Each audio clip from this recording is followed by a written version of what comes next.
Hi guys, welcome to my top 5 Nintendo DS game video. This is a tough one to do. I mean, it's almost modern, so you've got to be careful of Nintendo and their content creation stuff these days.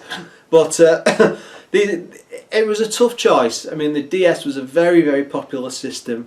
It was a market leader for God knows how long. I mean, they're not doing as good these days, but the amount of good games for this thing is just incredible. I mean, you can't go look if you get a DS, you just can't go wrong with this library with some of the stuff you could get. But yeah, top of that list at number 5. This was an odd one to pick, but it was a mix of. It was the world and the look and the shock of seeing something like this on a handheld, and it's Metroid Prime Hunters. I mean, originally it was a demo that was given away with the launch console, I believe, and then it eventually came out as a full game. And it was like Metroid Prime, like on the GameCube, and that's an amazing adventure shooter. Is probably the best word, because it's almost an RPG. It's it's really it's a 3D version of Metroid. They're fantastic games, and the control scheme was a bit dodgy. But just the promise it showed and the world it had, and the fact that again you were getting introduced into that whole Metroid universe and going back to it, and it was just a shame they never really went back to it after that one. It just went on a very downward trajectory, I'm sad to say. Right, next up is number 4, and it is Advance Wars Dual Strike.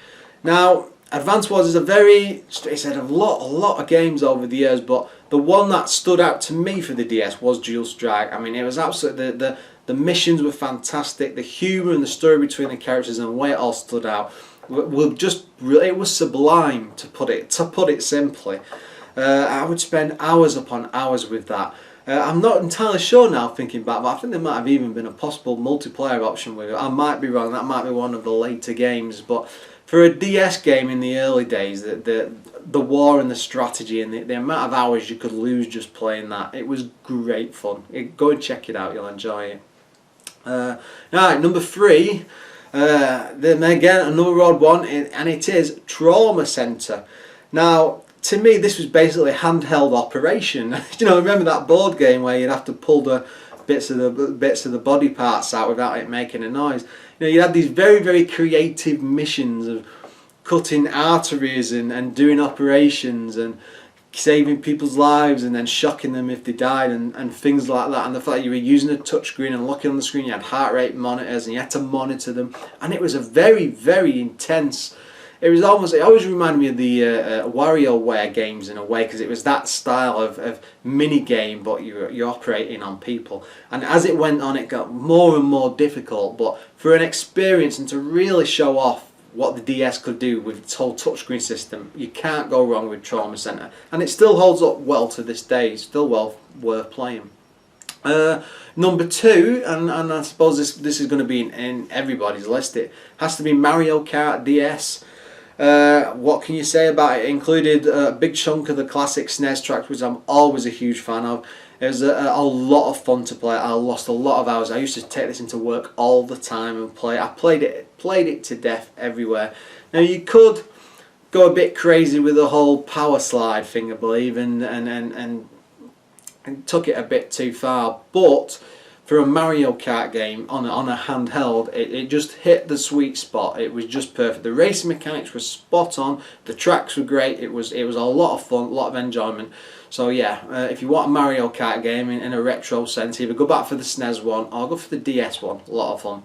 And then finally, my number 1 all-time, DS game. It has to be the very first Phoenix Wright Ace Attorney game. Now, I played every single game in this series. As it goes on, it does in part get a bit slow and a bit tired when they move away from the main character. I mean, they broke away in the 3rd game. I didn't really like that because it went off onto some junior, I think, and I just didn't like him as much as Phoenix, because that's what I wanted. That's the character I enjoy being. But the first game for the DS is where it all began. You got the original, basically the GBA port from Japan, and you got all the usual script stuff, and it had a brilliant translation at the time. The humour was spot on, and it was just a walk and talk simulator, and you'd spot pixel type things on the screen and solve puzzles and stuff. but the story and the characters and the script was just top notch. It was absolutely brilliant, and it was about 12 or 13 hours for a playthrough.